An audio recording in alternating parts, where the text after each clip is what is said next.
తన మిత్రుడి కోసం అల్లు అర్జున్ ఎన్నికలకు ముందు ఒక్కసారి ఆయన ఇంటికి వెళ్ళి ఇలా చెయ్యి ఎత్తొచ్చిన పాపానికి మెగా కాంపౌండ్కి సంబంధించినటువంటి అభిమానులు ఆ రోజు నుంచి ఆయన్ని ఈ రోజు వరకు వెంటాడుతూనే ఉన్నారు.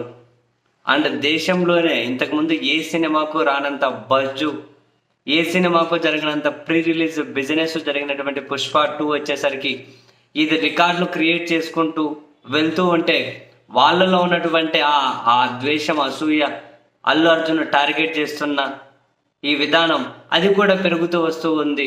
ఏకంగా జనసేన నేతలే మీడియా ముందుకు వచ్చి అల్లు అర్జున్, చిరంజీవి గారికి సంబంధించి ముగ్గురు అన్నదమ్ములు కాళ్ళు గడిగి నెత్తి మీద పోసుకొని క్షమాపణ చెప్పాలట. హైదరాబాద్ ఈవెంట్లో, పుష్ప 2 ఈవెంట్లో వాళ్ళ మెగా అనే పేరు తీయనందుకు, మెగా అనే పేరు పలకనందుకు ఆ ముగ్గురు అన్నదమ్ముల కాళ్ళు గడిగి నెత్తి మీద నీళ్లు చల్లుకోవాలట. నెత్తి మీద నీళ్లు చల్లుకుంటే చాలు, లేకపోతే మొత్తం ఒక ట్యాంకర్లు అన్నీ నింపి వాళ్ళ కాళ్ళు గడిగే నీళ్లు రోజు ఇంత తీర్థ ప్రసాదాలాగా తాగితే సరిపోతుందో మనకైతే తెలియదు కానీ మరి అట్లయితే అట్లా వాళ్ళు పిలిపించుకుంటూ మా కథ ఏందో చూపెడతాం, ఈ సినిమా మేము అడ్డుకుంటాం, అది ఇది అని చెప్పి అన్నారు కదా. సో ఎక్కడైనా ఆడ ఈడ కొందరు అంటే ఏమంటారు, మన నాటు భాషలో చెప్పండి పిల్లపిత్రేలు అంటారు. అటువంటి వాళ్ళకి ఇటువంటివి ఎనర్జీగా పనిచేస్తాయి. ఎక్కడో అడ్డుకొని కాసింత రచ్చో కాసింత నాన్సెన్స్ క్రియేట్ చేయడానికి. బహుశా అటువంటి బ్యాచ్ అనుకుంటాను. పిఠాపురంలో తాజాగా పిఠాపురంలో తాజాగా పుష్ప 2 ఆ పోస్టర్లను చించేసుకొని కొన్ని దగ్గరలో అదేదో మరకలు కొడుతూ ఆ పోస్టర్లు చించేసుకుంటూ వెళ్తూ ఉన్నారు. పుష్ప 2 పోస్టర్లు. మరి వీళ్ళు పోస్టర్లు చించేసినంత మాత్రాన ఏం సాధిస్తారో, లేకుంటే దానివల్ల వీళ్ళకి ఏమొస్తుందో. పుష్ప 2 పోస్టర్లు చించేస్తే జనానికి అంటే దాన్ని జనాన్ని రానికుండా ఏమైనా మధ్యలో ఏమంటారు బ్యారికేడ్లు ఏమైనా ఏర్పాటు చేస్తారేమో. అధికారంలో మనమే ఉన్నాం, కీలకం మనమే. సో థియేటర్ దగ్గరికి రానియకుండా 144 సెక్షన్ బ్యారికేడ్లు ఏమైనా ఇటువంటివి ఏమైనా పెట్టరు కదా. ఇప్పుడు ఆయన పోస్టర్లు దించడం వల్ల ఏమవుతుంది అంటే ఏం రాదు. ఇదో తుత్తి వేలకు ఎవరి సినిమా ఎవరి ఇష్టం. ఆయన ఒక ఇమేజ్ క్రియేట్ చేసుకుంటుంటే మీరు తట్టుకోలేక మొత్తం మన భజనే చేయాలి, మన నీడలోనే ఉండాలి, మన కాంపౌండ్.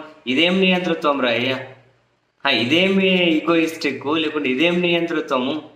అటువంటి వాళ్ళను మరి చిరంజీవి కాంపౌండ్ అనేది మెగా కాంపౌండ్ అనబడి వీళ్ళు ఆపాలి కదా. అటువంటి వాళ్ళను బహిష్కరణ పిలిపిస్తూ పోతూ ఉంటే సోషల్ మీడియాలో అల్లు అర్జున్ మీద వ్యక్తిగతంగా కూడా దారుణంగా టార్గెట్ చేసుకుంటూ మేమ్స్, ఎడిటింగ్ వీడియోలు చెలరేగిపోతూ ఉన్నారు. మరి నిజంగానే ఆ పైన వాళ్ళు వీళ్ళని ఆపితే వీళ్ళు ఇలా చేస్తారు? మరి ఆ పైన వాళ్ళు ఏమైనా ఫ్రీ హ్యాండ్ ఇచ్చారేమో ఈ పుష్ప 2 మీద ఇట్లా చేయమని, అల్లు అర్జున్ మీద ఇట్లా చేయమని అని చెప్పి బన్నీ ఫ్యాన్సే సోషల్ మీడియాలో కూడా మాట్లాడుకుంటూ ఉన్నారు. మరి వాళ్ళ దగ్గర నుంచి ఫ్రీ హ్యాండ్ లేకుండా వీళ్ళు ఇలా ఇంత చేస్తున్నారా అని. ఏంటో మరి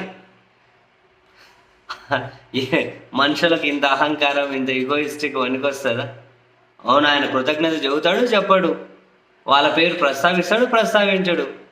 యాడికి పోయినా వాళ్ళ పేర్లు చెప్పి వాళ్ళ భజన చేసి ఇంకా అదేదో జనసేన నేత చెప్పినట్లు వాళ్ళ కాళ్ళు కడిగి నెత్తి మీద నీళ్లు చల్లుకోవాలంటే ఈ జనసేన నేతలు మరి ఆ మాట చెప్పిన వాళ్ళు ఇంతకుముందు మనం చెప్పినట్లు వాళ్ళ కాళ్ళు కడిగి రోజు ఏమో ఒక క్యాన్లో నింపుకొని తీర్థంలాగా తాగితే అది వాళ్ళ ఇష్టం. తాగొద్దని మనం ఏం చెప్పం కదా. అయితే తాగండి, కాళ్ళు కడకచ్చుకొని పోయి తాగండి, మీ ఇష్టం, అది ఎవరు అబ్జెక్ట్ చేయరు. మేము చేస్తాం కాబట్టి మీరు చేయాలనడం ఇదేం తత్వం అయ్యా. మరి ఇప్పుడే పోస్టర్లు దించి రచ్చ చేస్తూ ఉన్నారు. మరి రేపుగానే మరి ఇంకేమైనా థియేటర్ల దగ్గర పోయి ఎక్కడో దగ్గర వార్తల్లో ఉండాలి, ఎక్కడో దగ్గర ఒకరు దృష్టిలో పడాలి అని అక్కడో ఇక్కడో ఈ పిల్లలు మరి ఏదో హంగామా చేస్తారేమో, చూడాలి మరి.